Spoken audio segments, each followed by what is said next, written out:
হরে কৃষ্ণ, সুপ্রভাত। আজকের দিনে প্রধান চিন্তা, মানব জীবন যে এক পূর্ণ সম্পদ।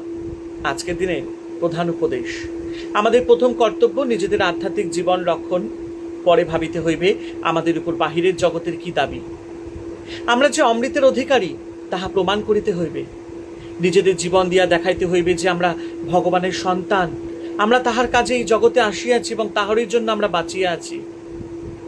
আমরা তাহার প্রেম জগতে বিতরণ করিতে চাই এবং তাহার জীবন্ত আবির্ভাব আমাদের জীবনে প্রতিফলিত করিতে হইবে। ইহাই হইল আমাদের উদ্দেশ্য। বক্তৃতা করিবার কোনো প্রয়োজন নাই, প্রত্যেককে বক্তার কাজ করিতে হয় না, কিন্তু সকলকেই দীনতার সঙ্গে পূর্ণ উদ্দেশ্যমুখী হইয়া জীবনযাপন করিতে হইবে।